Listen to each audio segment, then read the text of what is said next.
Good day, and welcome to the Oil and Gas Engineering webinar, Automate Engineering Processes with Custom Low-Code Solutions, sponsored by global automation supplier Siemens. Today we'll be joined by two subject matter experts from Siemens PLM Software and Siemens Digital Industries Software, Jim Davies and Tony Boucher. I'm your moderator, Kevin Parker, editor of Plant Engineering Magazine. Here are some tips to help you get the most from today's webcast. If you're experiencing issues with your slides or audio, refresh your browser or click the Refresh Media button directly under the presenter's picture. If you are having technical problems with audio or the slide presentation, click on the question mark at the top right-hand corner of your screen to access a list of system checks to try before contacting an online technician. If you do need a technician, type a message in the Ask a Question box and someone will get to you as quickly as possible. Type questions for our speakers in the Ask a Question box as well. The live Q&A session will begin after the presentation concludes. Today's webcast is being recorded. You will receive an email within a week with a link to the on-demand event. To download a certificate of completion, a PDF copy of the presentation, and other additional resources, use the Event Resources tab on the left-hand side of your screen. These documents will also be available with the on-demand version of the webcast. Now we will hear from the sponsor of today's webcast, Siemens. At the conclusion of the video, you may experience a few seconds of silence to compensate for varied internet speeds. Please stay tuned after the video for today's program.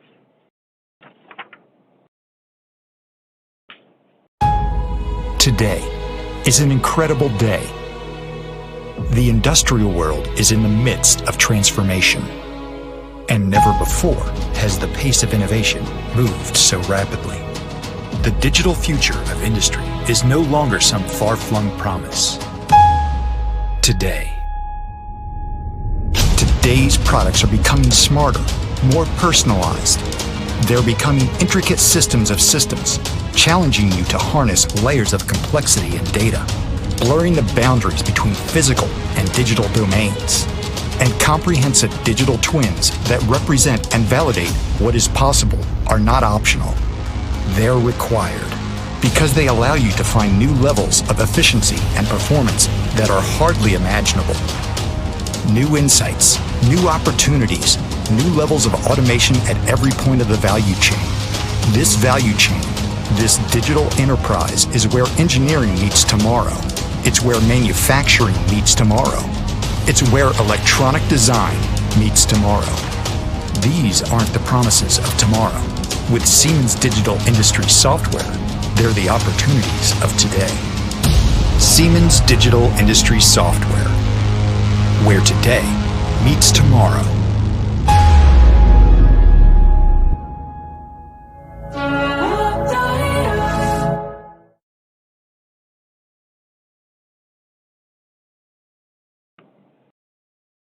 Welcome back. I'm now happy to introduce today's presenters, Jim Davies and Tony Boucher.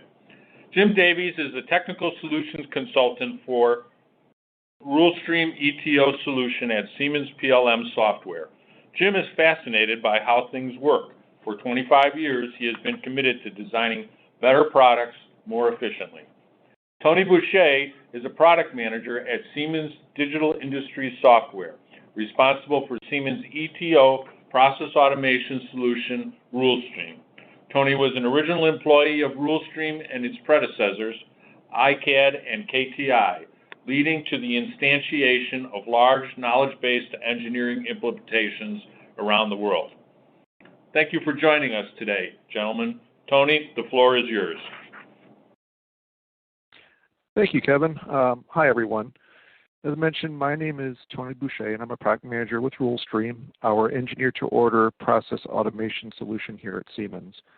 After my brief introduction to RuleStream, and I promise it will be brief, I will hand things over to Jim Davies, who will take you through a demonstration of a solution created with RuleStream. So let's get started. I think we all understand that the customer continues to drive manufacturers towards even more customization. It's the I want what I want it now, and I don't want to pay more for it mentality. And sure, if you have a configurable product like shoes or a car, you can always increase the number of options to increase customization.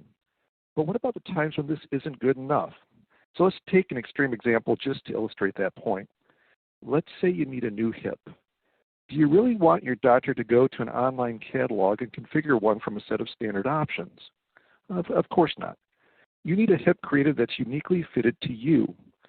But you also don't want to have to win the lottery to pay for it, as well as wait months before you can actually get it.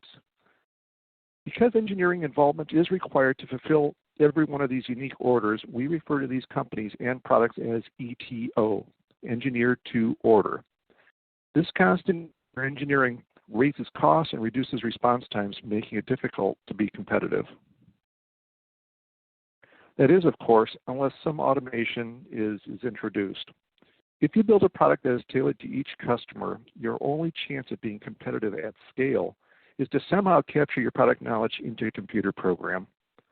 Once you do this, you can then generate custom products at the speed and accuracy of your competitor's standard or configured products.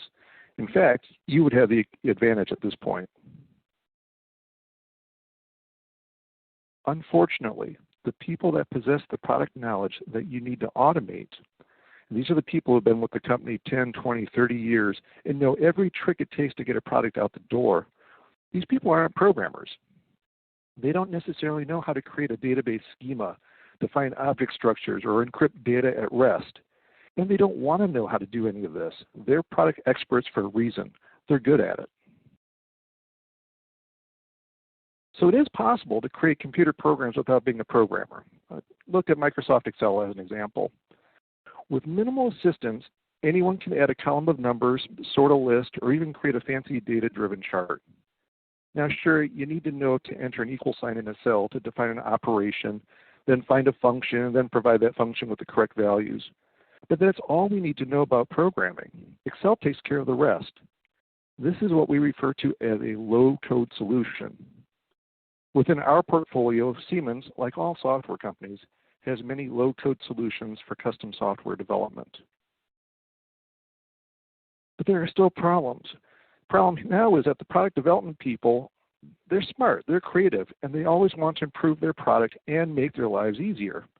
They will use any tool available to express this creativity, whether it's Excel, an analysis program, database queries, functions within a CAD system. Any tool that's at their disposal will be used to automate their tasks. But what happens then is that the business ends up being run by hundreds of custom applications known to few, supported by even fewer, and definitely not scalable. A platform to standardize and manage this creativity is required to bring order to this chaos. And that's where RuleStream comes in. RuleStream is such a tool. RuleStream is low code, like a spreadsheet, designed specifically for creating the output required of companies with ETO products. So instead of creating pie charts and pivot tables as you would with Excel, RuleStream is used to create such things as 3D models, drawings, bills of material, proposals. Product experts channel their creativity into automating their product development processes in a way that's intuitive, maintainable, and scalable. And by automating this all through a centralized platform, there's no limit to the automation of product design that can be achieved. So imagine an ETO product that has been fully automated with RuleStream.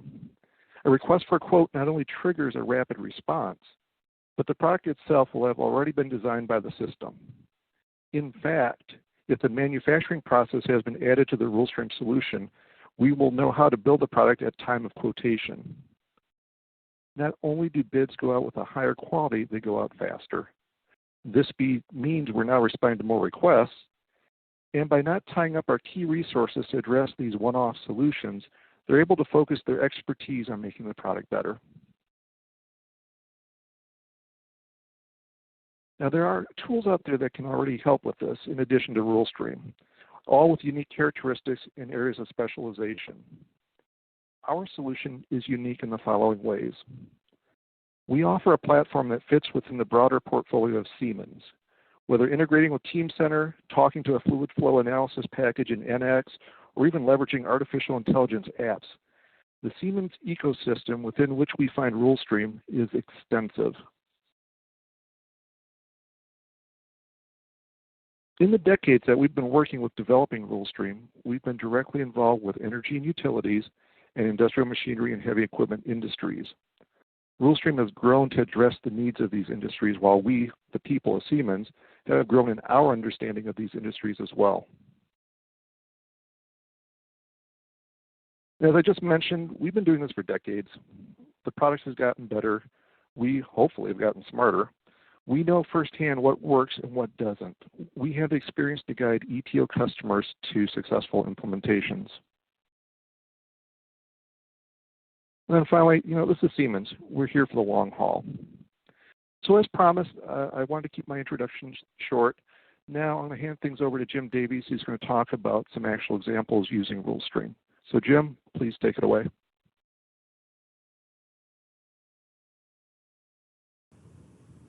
Thank you, Tony. Today we'll be looking at design automation in the oil and gas space. Oilfield equipment is often engineered to order simply because the equipment itself is sized and specified to meet well-specific criteria. Pressures, temperatures, depths, and other factors drive a site-specific solution. Also, in the industry today, quicker turnaround on quotes with greater accuracy is required. This need to engineer to order means that companies need to adopt tools and methodologies that are suitable for increasing their productivity. This need to provide highly customized equipment means that companies need to adopt tools and techniques to quickly respond to customer requests. Automation is a key piece of this new methodology. And when we talk about automation, we're not talking about robots. We're really talking about design automation, so that we can quickly receive inputs from our customers, identify that we have all the information needed, and solve for that particular situation. So now that we have a better idea of what is design automation and its place in the oil and gas space, we'll now look at a case study. This will be a progressive cavity pump. A progressive cavity pump, as we see in the picture, is a common piece of equipment seen in oil fields. The pump body itself is this chrome tube. In addition to the pump body, we have an inlet flange, an outlet flange, a gear housing, a motor, and a skid. The pump design itself is driven by well-specific parameters: the temperature, the pressure, the fluid we're pushing, the amount and coarseness of the suspended solids. All of these drive the size of the pump. Once the pump is known, these other accessories need to be attached to the pump, and finally the skid created to support all this equipment. So it's a very linear design process, starting with the pump, and the pump we can't determine ahead of time because the well-specific inputs are unique each time. The progressive cavity pump really works as an Archimedes screw. It works with a propeller inside a tube to push fluid. One primary benefit of this type of pump is that it is very good at moving liquids that have suspended solids. So now we know how a progressive cavity pump works and why it's unique. So let's look at how we can automate the design process for a progressive cavity pump. And we'll do that with an engineer-to-order tool. This is our pump design application inside Rulestream for ETO. You'll see that we have about 20 process steps on the left-hand side of the screen. On the right-hand portion of the screen, we see a form giving us information, in this case, the job inputs, information about the customer and the type of project. I'm going to select the application type. Please note that as I make a certain selection for crude oil processing, the pump type is not assigned. We have possible choices. If I switch to drilling mud, we are forced to have a progressive cavity pump. This guided selection, where prior selections influence or limit future selections, is a key piece of automation. We'll also see that the delivery date requested, if I select a date Inside my standard lead time, I'll get a message. The rules that validate the lead time are always running in the background. Picking an appropriate date removes the warning. The next process step is controlling the settings for this job. The process steps themselves are role dependent. You can see as the admin, I see all the process steps. If I were a salesman and logged in, I might see certain engineering design steps, but I can't access them or change the input values. As an engineer, I would see the engineering steps, but not the sales steps. And finance would have an even more restricted look at the product. This ability to control access to steps based on role is an important piece of sharing information without overloading users with information they don't need. At the bottom, you'll notice that we have multiple CAD integrations. I'll turn off one of the CAD integrations and notice that the steps associated with it have also been turned off. When we look at the operating conditions for this new pump, this new well site, we need to add a maximum flow rate, and we'll add information about the size of the suspended solids.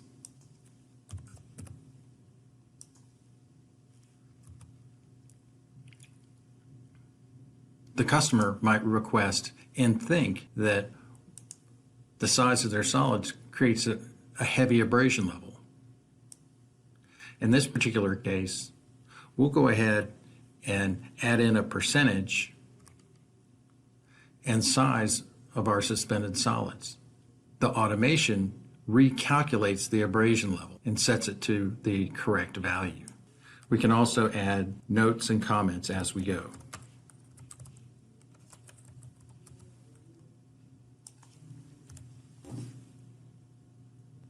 As we progress, we're going to see that the information gets more and more technical.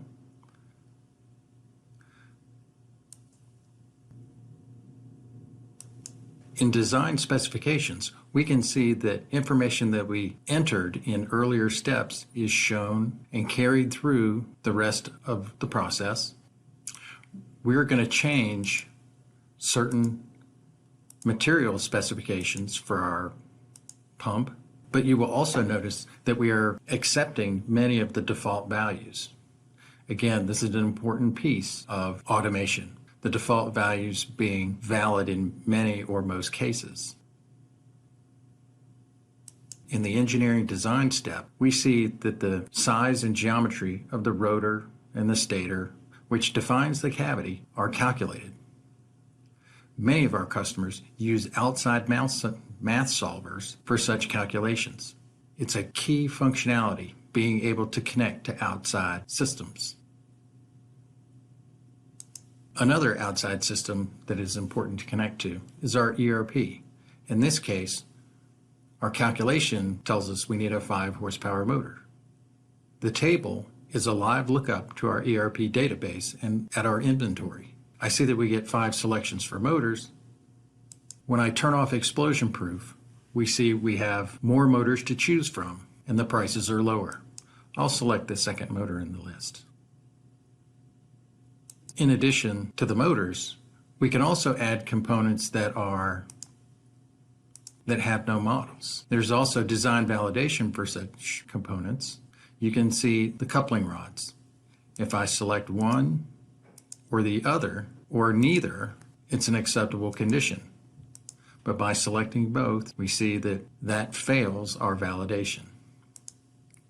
Based on our inputs and selections up to this point, we're ready to look at the engineering bill of materials. The bill of materials has been calculated in the background by the rules as we've made selections. You will notice that the bill of material is formatted in a Microsoft Word document.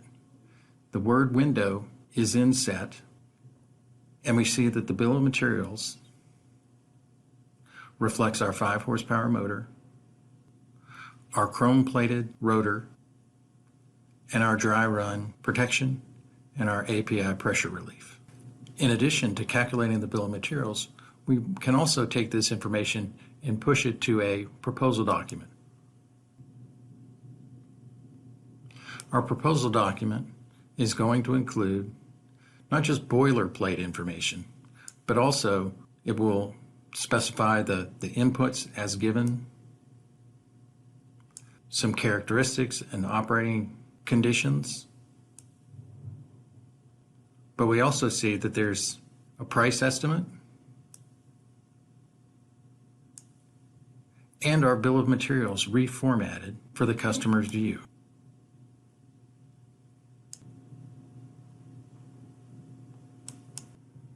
So now we see in the CAD tool, we have a 3D parametric model of a pump designed specifically for those operating conditions. This 3D CAD model, it is important to note, was not created from a SuperBOM approach. For ETO, a key capability is to be able to dynamically select our components, place them into the assembly, parametrically size them, and to mate them together as needed. This key capability allows us flexibility that we would not have in a SuperBOM approach. In addition to the 3D solid, we are also able to create the drawings that go with it. The drawings themselves, as you can see, have the views that we would like, placing the dimensions we need in the format that we desire. So now we've seen the automated version of our pump design. It's very common that once we create our initial design, our customer would come back with changes to their specifications. In our case, we will go ahead and increase the pressure, we'll switch to a gear-driven motor, add more vibration isolation, and we'll use a custom skid.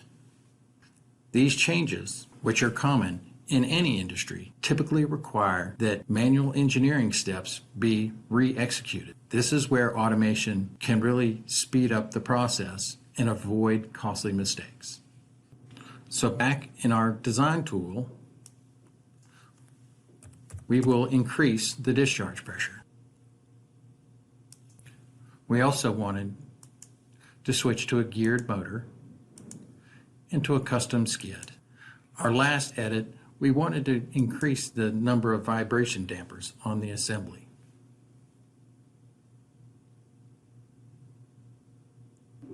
Please note that on the design specification page, since we've changed the discharge pressure, instead of having a single stage pump, we're going to require a 10 horsepower motor and a 3-stage pump.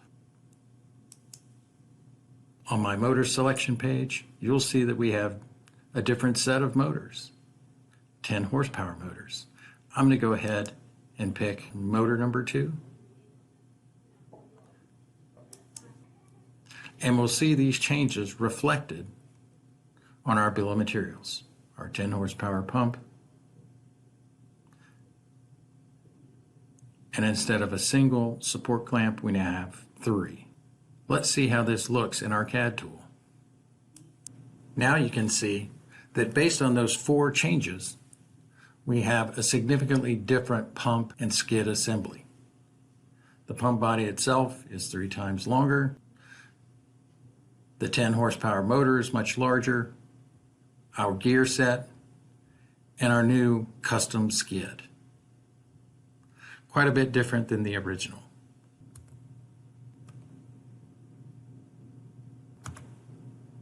In addition, our changes not only affect the bill of material and the proposal document and the model, we'll also see that they affect the drawing. So our drawing views have updated, and our notations and dimensions have also updated to reflect the new pump size. So we can clearly see that our automation not only speeds up the creation of the original, but also when we introduce changes, the updates happen automatically, very quickly, and we get consistent execution of our best practice. This integrated ETO solution avoids the costly errors in rework that are a natural consequence of many separate solutions that require manual reconciliation. Let's see an example of this in industry. We're about to play a video created by Baker Hughes, a GE company, in their natural gas business. This is a compressor train for natural gas fields. The video itself is about 2.5 minutes long. Please note at the 30-second mark, they will explain that the design of this compressor train and this equipment skid used to take 3 weeks to design. That process has been reduced down to 30 minutes because of their ETO automation.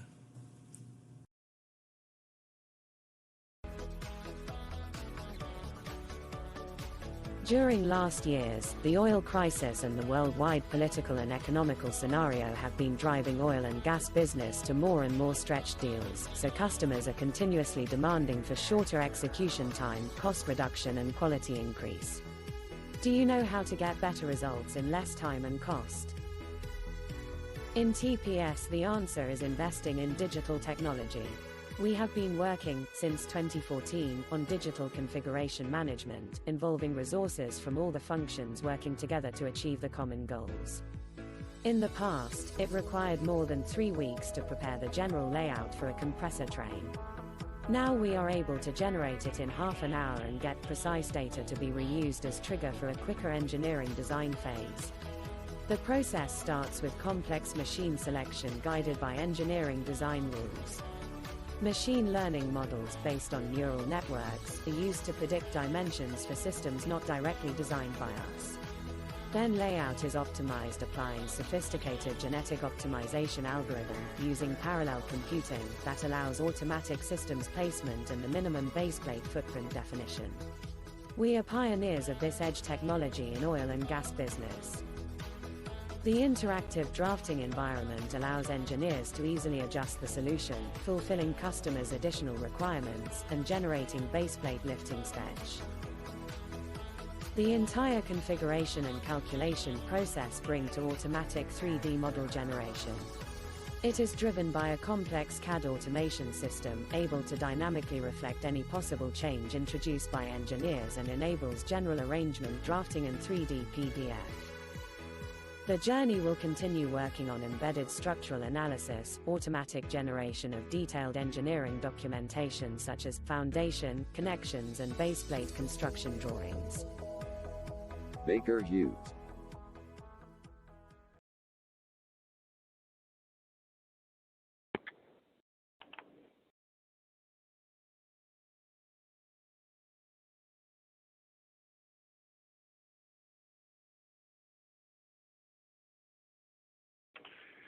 So we can see that from that example, we have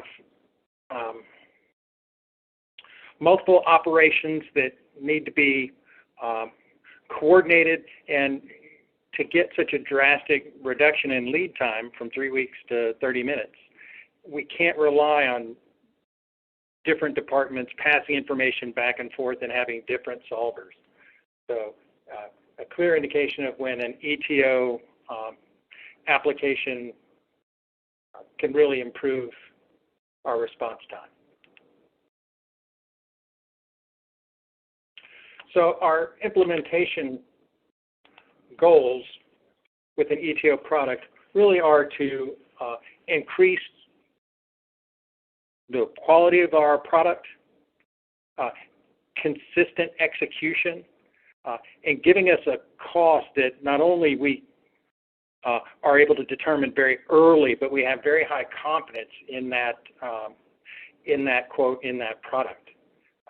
This allows us to compete very effectively with configured products.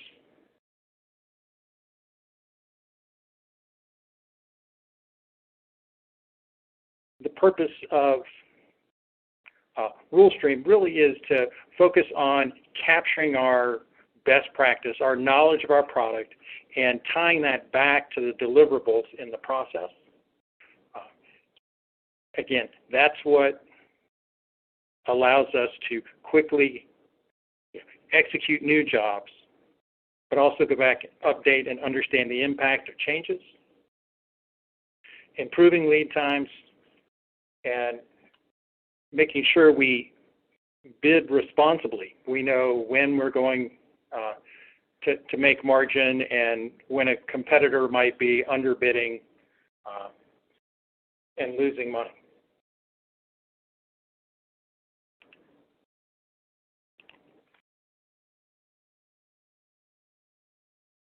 So the benefits of moving to this ETO approach are when you have products that really demand engineer to order, we can respond in the same amount of time as a traditional configure to order approach, but with customization that the oil and gas customer demands.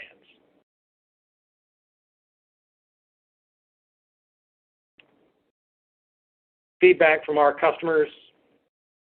These are just a sample of the metrics they've given us, but drastic reduction in proposal lead times, reductions in margin variation, knowing what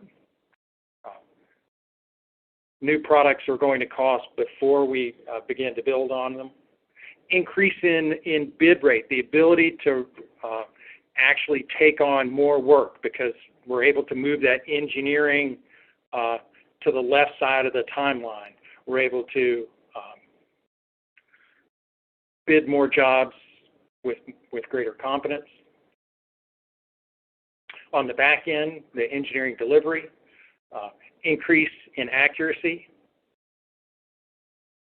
the ability to understand impact or changes, the drastic reduction in engineering that's required to fight fires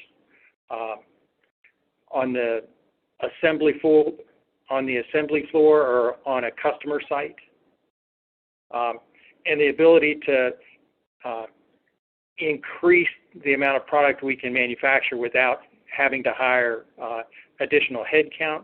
This also allows the engineering staff, as it is now, to focus more on new product innovation as we reduce the amount of firefighting that's done on the shop floor.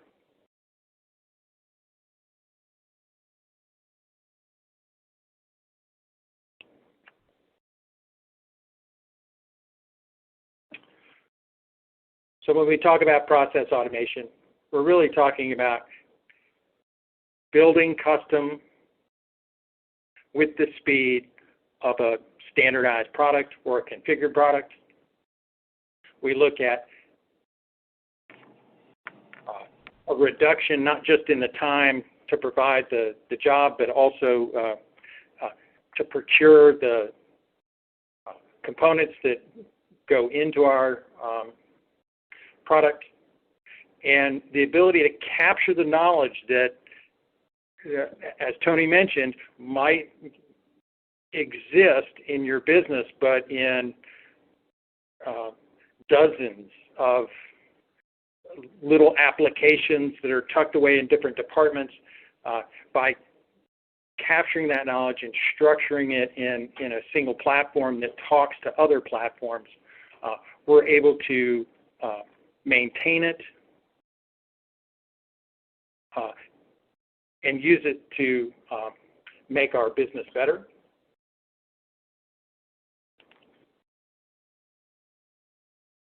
As Siemens, we like to say that we provide RuleStream as an ETO platform. It has the coverage in the marketplace. It's connected to all our other tools and to our competitors' tools in many cases. It's battle tested, as we saw in the Baker Hughes example. A commitment to industry. Siemens is providing these tools not just to oil and gas, but to many industries. And our history is over 150 years of providing engineering support to industry. With that, I'd like to say thank you, and I'd like to ask Kevin to introduce the question and answer portion. Well, thanks, Jim, and thanks, Tony, as well. our presenters will now answer questions for the audience. Please type your question for our presenters in the Ask a Question box on your screen. We'll get to as many questions as time allows. Questions that we do not get to today, the answers for which will be posted online with the archived version of this webcast. Remember to download a certificate of completion, a copy of the presentation, and other resources using the Event Resources tab on the left side of your screen. Gentlemen, we've got a number of questions from our audience, and let's just jump right to it. Tony, I'll direct the first question to you, and I think it'll prove to be a relatively easy one. The question, Tony, is RuleStream available in languages other than English? Thanks, Kevin, and thanks for the easy question. Keep them that way.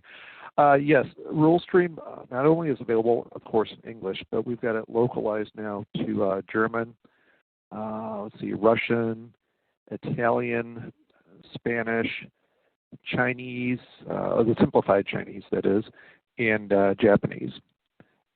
So those are the 7 localized languages that we have today. Well, thanks. Jim, let's try this one.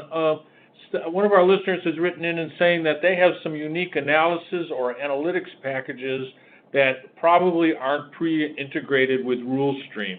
How do you work with RuleStream if that happens to be the case? So there are several methodologies that we have for talking to existing applications, either through API or web services, and especially with database tools we have, open database connectivity and other methods to communicate back and forth. Good.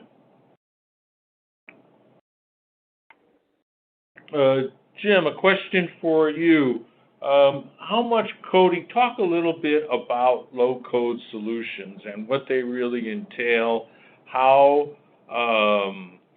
amenable are product designers to learning these solutions, and then our actual question from the listeners, how much coding is really required to create a complex solution? So when we talk about engineers building products, and as Tony mentioned, they might have decades of experience, they probably don't have a lot of experience writing, VB.NET or Java or one of the modern programming languages. They don't need to know any of that. In fact, the example I use is if they're able to write a formula in Microsoft Excel, they're able to create rules in RuleStream. The example demonstration where we saw the progressive cavity pump being designed, that was built without any need for, and I say programming, there was no real programming. It was, it does require people to have an understanding, an algebraic logic. A plus B equals C, and C, that means C minus B equals A. That your engineers have. They just don't need to know any particular programming language. Good. Tony, correct me if I'm wrong, but I attended a Siemens Media event not many weeks ago, and they were talking about low-code solutions, not just in the area of computer-aided design or product development, but really as being a kind of technology that's going to be pervasive across process automation and a lot of other areas that Siemens is extremely active in. Maybe you could talk a little bit about low-code solutions in general and what kind of impact they're going to have across the total portfolio of software solutions that might be applied by a manufacturing company? Well, you went from a very easy question to a rather complex one. Thank you, Kevin.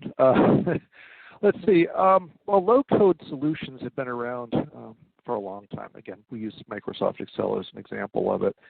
And but anybody who's ever used Excel even realizes it's you can't just sit down and create a nice fancy pivot table and then create a chart off of that. You have to have some knowledge.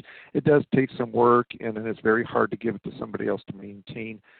So the point is there's always room for improvement to make these low-code systems even more low-code, to the point where you should just be able to look at Excel and think about what you want, and Excel just knows how to do it.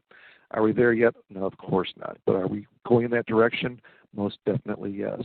So whether you're talking about RuleStream or a CAD system or analysis package, the challenge and the goal is always to make the user interface more intuitive, make the data entry from the human less exhaustive, so they don't have to go off and take 5 weeks of training to figure out how to do a fluid flow analysis package. So that's just the general direction of the industry. And Siemens, being a digital industry software company, of course, has been keeping an eye on that and is definitely investing in the direction of for all its products going forward. So that would be my general answer to where low code's going. It's been around, it's here to stay, and it's only going to continue to get better and more low code. Good. Thanks, Tony. Jim, Sure. Based on your experience, what would an average implementation time be for a RuleStream engagement, or at least what the extremes might be from your point of view?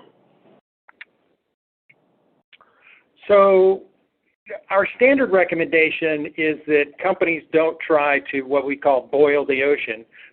They essentially scope their first project so that they can, identify, an area that needs improvement, that automation will help, and we target that in the key performance metrics that would denote success, and then build that application and really size it for about a 6-month turnaround. And essentially what that does is it gives companies the ability to implement the technology inside their business in a time frame where they can see drastic improvement and success on those key performance metrics, and that builds justification to expand the scope to include as much or as little of their product that really needs process automation. Good, thank you. Tony, one of our listeners has a question about how rules are captured in a rules-based system. How laborious is that, and is it really just a matter of adjusting your thinking to express them as rules, but things that people would normally know? Just talk a little bit about that, if you would be so kind. Yeah, that's kind of there's a lot of ways to answer that question. I mean, in general, rules are entered via a graphical user interface. So similar to Excel, you're typing in an equation into a box. You're creating a structure using drop-down menus. You're creating relationships between one object in RuleStream with another object so they can talk to each other. So you're not writing software, but you're using the constructs of the tool to create a representation of your product and or processes. And that could be, very easily done if you're just designing, let's say, a box. I mean, you can do that in a matter of minutes. If you're designing a nuclear power plant, of course, it's going to take a lot longer. But the concepts of how you do it using these graphical user interfaces of RuleStream and our built-in integrations to the CAD systems and Visio and Word to create your proposal, that all works the same, whether it's big or small. But you do need some training. That goes back to my earlier response regarding, we're always trying to make the low code even more and more low code. But for RuleStream, it does take some training, does take some experience, and the good news is, as I mentioned earlier, we've got a lot of experience helping people implement solutions. We've been doing this around the world for decades. Kevin, was that the entire question that you asked there? I can't remember if there was another part to that I might have missed.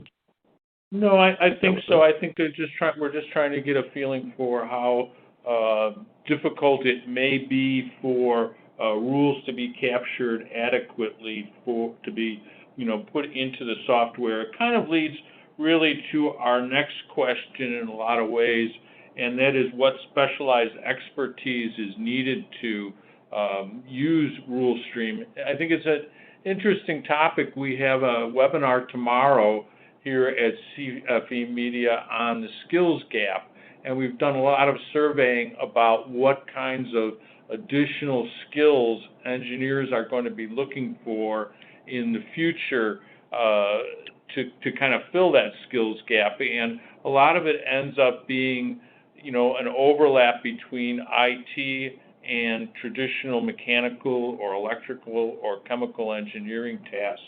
So Jim, I would ask you, what kind of skills are the engineers that you consort with taking on as part of their continuing education as engineers, as it might relate to RuleStream and product design?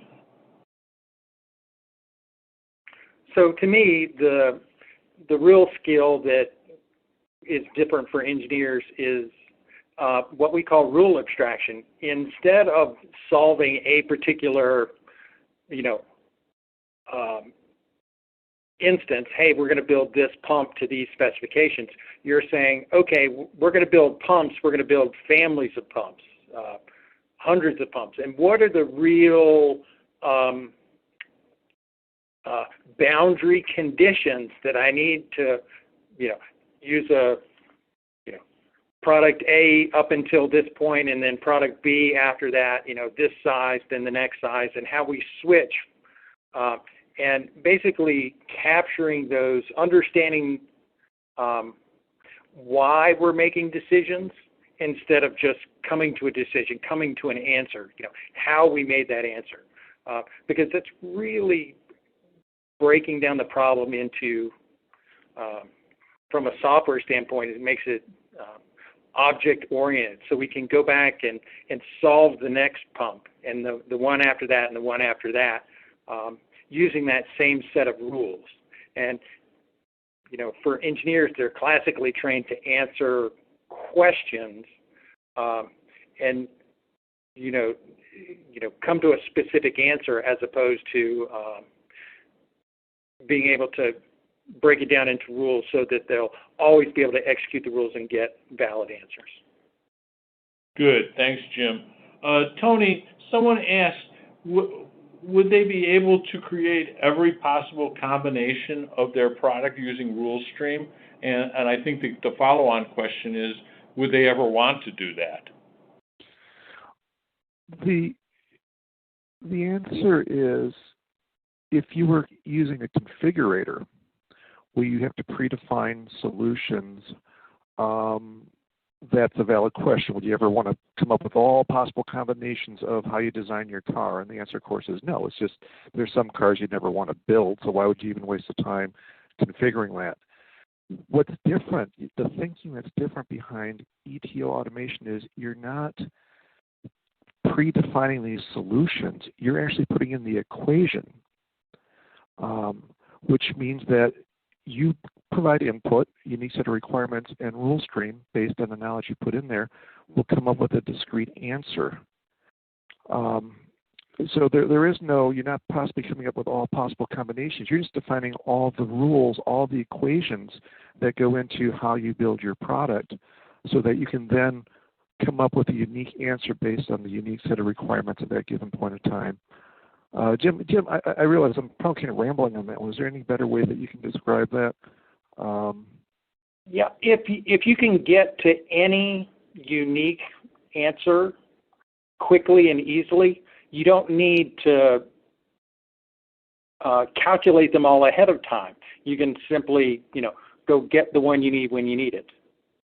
Well, here, if you don't mind, here's one other quick analogy I'll throw in there. Remember back to our old days in school, geometry and all that, defining a line with a point slope formula. You can define an equation for a line. A configured solution or a standard solution, engineers would sit down and figure out in advance, okay, if X is this, Y is that. You're basically defining all these points on the line, and those are the products that you sell. What you're doing with an ETO solution is You're actually putting in the equation of a line. So that if a person comes in and gives you an X that you've never seen before, it doesn't matter. You can calculate the Y. That's the difference between a configured solution versus an ETO automation solution. Okay, Good. Thanks to both of you. Jim, let me ask you, one of our listeners has asked if a change is made in, say the design phase of a work order or a job, are those changes reflected in the proposals documents? Do they backfeed into that to keep everything in sync, as it were? Yes, absolutely. You saw in the demo when we updated the discharge pressure to 270, and we saw it reflect in the bill of materials. That also reflected onto the proposal document. If that proposal document, and typically a customer will publish that and give it back to their customer as a PDF, essentially it's going to be a new version, and it's going to supersede the older. But yes, absolutely. Thanks, Jim. Tony, one of our listeners asked, and I think if I'm interpreting correctly, they're kind of asking, well, if so much of this design process and configuration process is going to be automated, what's left for the engineers to do? What will that mean for engineering, design engineering as a trade going forward? More vacation time. No, I'm sorry. What that means is instead of working on the repetitive stuff, doing the same engineering process over and over again for every new variation, you can actually work on improving the product, improving the processes, doing what you went to school for, which is an engineer, to figure out new methods, new tools, new materials, new whatnot. And the other thing that I like to point out too is with ETO solution, you never are done. You're always adding on to it. You're always trying to add new capabilities. There's a new material. There's a new supplier. There's a new analysis program. Somebody's got to put that into the tool. That's where engineering comes in. They not only have to come up with those new tools and new processes and new ways of looking at the product, but they have to somehow automate that. So it's not that they're not needed. It's just that their work has now shifted, I believe, to the more fun stuff, the stuff that you went to school for, which is to come up with that next iteration of the product, as opposed to creating the umpteenth iteration of the one that you've been doing for the last 10 years. So no, it doesn't replace that discipline at all. It just shifts its focus to where it's needed the most, that creative side that only an engineer can do, and you can't automate with a computer. Thanks, Tony. Jim, another question from a listener is asking about how the oil and gas industry has changed. It's a common theme in Oil and Gas Engineering magazine, which I edit, that in the wake of the most recent price crunch in the oil and gas industries, the oil and gas industry has found ways to become more efficient so it can remain profitable despite a lower cost per barrel for oil. Have you noticed any differences in the oil and gas industry in the last couple of years when it comes to the equipment side of it and how equipment is bought and sold and purchased? Sure. Absolutely, the industry has changed and changed a lot. 10 years ago, the industry's always been cyclical with boom and bust. 10 years ago,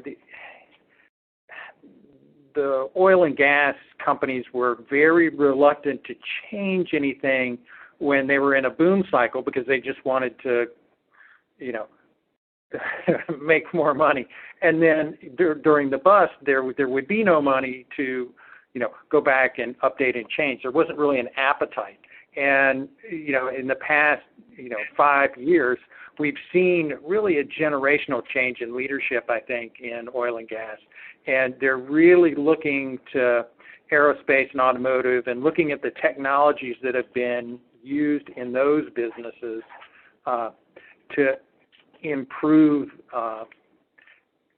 delivery and control of the business. And there is an appetite now to be going back and improving process. Good. Thanks, Jim. Tony, we're getting to the end of our broadcast now. We want to give you a final question that will give you an opportunity to present something of a summation. And I've got two questions here from listeners, and they're talking about the integration of RuleStream upstream and downstream in terms of working with catalogs, so on the selling side of the business. And they're also talking about how much integration there can be with the execution system or enterprise resources planning system that a company might have. Maybe you could talk a little bit about that integration piece of the puzzle and where RuleStream is headed in that regard. Sure, I'll do what I can there. In very broad terms, RuleStream is a platform. It can be viewed as an orchestrator, if you will, that talks to whatever it needs to talk to get the job done. Your job as, let's say, the product engineer is to figure out, okay, how do I build my product? I don't just go and grab this piece of material. There's some thought that goes into the material I select. Well, what is it? Oh, I got to figure out the loads. Well, where do I get the loads? Oh, I get it from over here, and so on and so forth. As the engineer, I need to figure that out and then put it down somewhere where I can make use of it. And that's where RuleStream as a platform comes in. We're saying you use RuleStream, put that in there, and we can talk to it. So if you've got some information that's off an ERP or in a homegrown solution or in this new product that you just bought, as long as it's on a computer, you can automate the access to it. Now, granted, with RuleStream, we've got some integrations like with the CAD systems that are bidirectional. They're built right in, so you can talk to NX and NX can talk to us. But even if you don't, as Jim mentioned earlier, as long as you've got an API available for that application, or you've got the ability to transfer data via a flat file from one to the other, you can do it with RuleStream. And again, without RuleStream, you'll just end up with a bunch of little silos and little small applications everywhere. But with RuleStream, you can at least stand a chance to organize it, make it scalable, maintain it, and then continue to grow over time. The general direction of the product has always been, as I mentioned earlier, low code. The easier it is to put information and rules into the system, the better, more powerful the tool will be, and that's definitely the product direction. And I'm sorry, I just looked at the time, so I should probably just wrap it up by saying, for my part, if you have more questions, please contact us. Kevin, I'll throw it back to you for any final questions for Jim or any summation. Well, thanks, Tony, and thanks for joining us today. Jim, we'll give you the final question. I'm just curious, after working with RuleStream as intensively as you have over the past several years, what do you find most interesting or exciting about it as a solution? Simply the fact that you can take jobs and processes that you've really tied yourself to solving longhand or with all these different tools and have it all incorporated in one spot so that you're really able to execute quickly and be able to trust trust your best practice, trust the results that you're going to get coming out of automating that. Good. Well, thanks so much, Jim, for joining us. And I want to thank the audience for the questions and thank Tony and Jim for sharing their time and expertise. I'd also like to extend special thanks to our sponsor, Siemens, for sponsoring today's event. And now that we're just about done, we'd like to hear how we did. The exit survey will pop up on your screen as soon as the webcast ends. Please take a moment to complete it because we use this information to improve our webcast. Finally, on behalf of Oil and Gas Engineering and Siemens, I'd like to thank you for attending. We hope it suited your purposes. This concludes our webcast. Thank you, and we'll see you next time.